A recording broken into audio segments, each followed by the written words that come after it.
There are so many groups and organizations and governments working against Iran that I really don't know where to begin. Let's divide them into a few categories. First, separatists. Professor Bernard Lewis is an expert on Middle East. Lewis is indeed a master scholar, an expert on the Turk, Iranian, and Arab ethnicities. And herein lays the tragedy. Lewis wields his treasure trove of knowledge as an engine of destruction. Few ever heard of the Bernard Lewis project, but there is such a project which I'm going to explain, and I will put the link in the description for more information if you want. Professor Lewis first unveiled his project in the Bilderberg meeting in Baden, Austria on April 27 to 29, 1979, only a few months after the Islamic Revolution. He formally proposed the fragmentation and balkanization of Iran along regional, ethnic, and linguistic lines, especially targeting the Arabs of Khuzestan,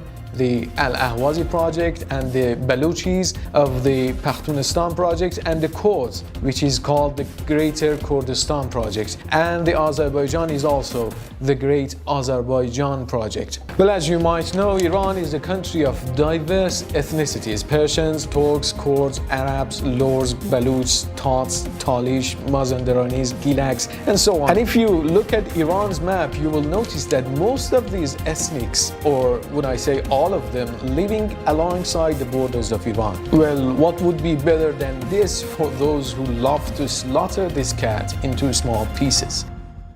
So in the West, Iran is fighting with different separatist groups, and one of the most important ones being the Kurdistan Free Life Party, or PJAK, which is a Kurdish leftist communities and anti-Islamic Republic of Iran armed militant group. It has waged an intermittent armed struggle since 2004 against Iran, seeking separation through some degree of autonomy for Kurds in Iran. PJAK has been assigned by Turkey and Japan and Syria and United States as a terrorist group, but I couldn't figure out why the former leader of the PJAK terrorist group named Abdul Rahman Haj Ahmadi, who is living in Germany, travels freely to America, and there is negotiations taking place with the highly ranked foreign affairs ministry persons in America. Anyway, a few of their operations are the killing of 8 border guards in Azerbaijan province in 2017,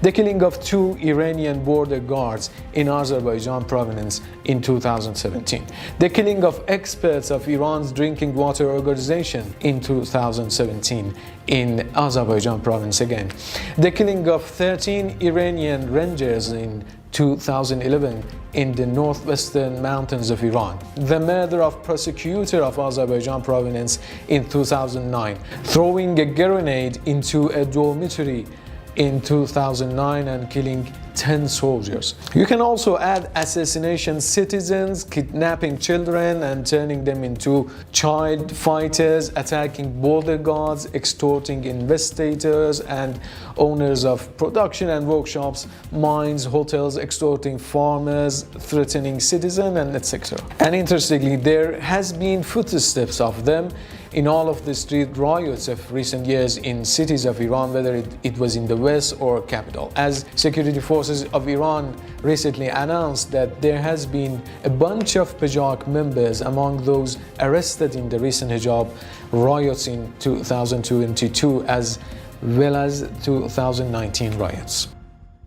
The Kamala Kurdistan's Organizations of the Communist Party of Iran is an Iranian Kurdish communist party active throughout the Iran-Iraq border. The party works as the Kurdish branch of Communist Party of Iran, and it was one of the first leftist and communist movement that took up arms against the Islamic Republic of Iran and the Kurdish, who supported that from the very beginning of the establishment of the Islamic Republic of Iran. The group is recognized as a terrorist group by a few countries so far. The crimes committed by Kamala can be divided into 4 categories. The first is the crimes that they committed against the people of the region, the Western region. The second category includes crimes committed against government forces such as guards, soldiers, gendarmes, police officers, and the Revolutionary Guards. The third category is the action committed against the people affiliated with the same party, especially those who separated from the party knowing its sinister goals.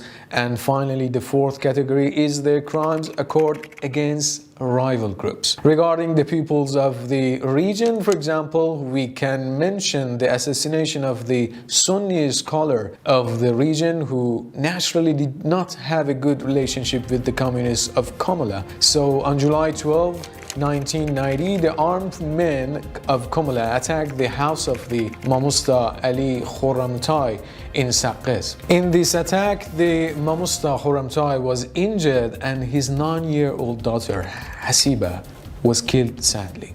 Or in another example, they planted a bomb in the crowd that comes to see the armed forces parade. By blowing up the bomb, unfortunately, 12 people were killed and 40 people were seriously injured during the attack. Or in confronting the Kurdish forces loyal to the Islamic Republic, we can mention the massacre of 1980, the tragedy of 23rd of July, and the brutal killing of native guards, which was committed by the Komala group and their suicide guerrilla squads, and 25 Kurdish guards were killed in this crime. Anyway, there are so many cases of torture and murder by this group that the time of this video does not allow us to discuss them, but you should know that their method is the same as the Pejag group of extortion and murder and carrying various projects of chaos and conflict and killing supporters of the Islamic Republic, which was commissioned by Israel, America, and Saudi Arabia. An interesting point about the Komala and the recent events in Iran, which was related to the death of Mahsa Amini and was less seen in the news traffic,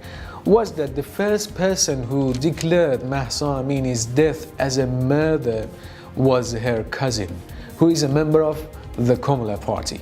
And during the announcement, this false news that he had the Komala flag behind him in the video. And another point that was interesting in the first days of the protest was that the Ibrahim Alizadeh, the leader of the Komala terrorist group, admitted in the interview that the protest and its timing was planned and advanced by the organization. آگاهانه رهبری شده و سازمان داده شده بوده و روز و ساعتش هم معین بوده و نتیجهش هم معینه. I will not say anything about this for now. This is one of those trends that the passage of time will reveal more agenda and angles about it. Kurdistan Democratic Party of Iran is another communist group in Western Iran, which was founded on August 16, 1945 in Mahabad city. This party works against the Islamic Republic of Iran according to their manifesto. Its center is located in the city of Erbil, the capital of Iraq, Kurdistan. This group, same as the other two groups in the west of Iran, which with the support of Britain and Israel, as I mentioned in Professor Louis' project, pursues the project of the separation from Iran. And of course, they have committed so many crimes against the people of Iran and the ruling government that beheading and slaughtering women and children and armed killing of Iranian military forces are among the least of their crimes. Let's go toward the south. Al-Ahwaziyah. Separatists are also active in the south of Iran, and Iran is also harassed from this border as well. Currently, the Arab struggle for the freedom of Ahwaz, known as Al-Ahwaziyah, is an Arab separatist and nationalist group with an armed approach which announced its existence in England in 2005. The goals of this group are the separation of Khuzestan, Bushehr and Hormuzgan and the Persian Gulf Islands from Iran, and then establishing an independent Arab state. Also, the group insists on the fake name of the Arabian Gulf instead of the Persian Gulf. The most gruesome crime that this group has committed when its members attacked the armed forces parade in Ahvaz, disguised as Basij and IRGC members, which resulted in the death of 25 people and about 70 military forces personnel and civilians. Some of the other attacks conducted by Al-Ahwaziyah terrorists are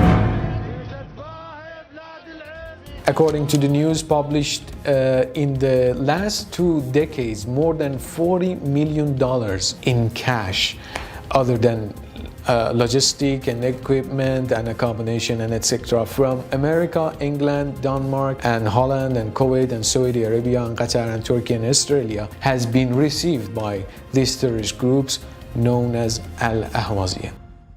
Another separatist group in the south is again a communist terrorist group called Ahwaz Arab People's Revolutionary Democratic Front, also known as the Arab People's Political Party, which is based in England under the leadership of someone named Muhammad Farah, who wants autonomy for Khuzestan province and its populations. The history of the activities of this group goes back to the beginning of the Iranian Revolution, and surprisingly, the operation of this group and the other ones in the south grew drastically after bin Salman took power in Saudi. Actually, it is not much of a surprise after you watched his interview about Saudi-Iran relations, where he announces that he will drag the conflict to Iranian cities. Anyway, about the Arab People's Revolutionary Democratic Front, their story is almost the same, as they have committed assassination of figures, regular people and Iranian military soldiers and officers, and blowing up oil or gas pipelines regularly,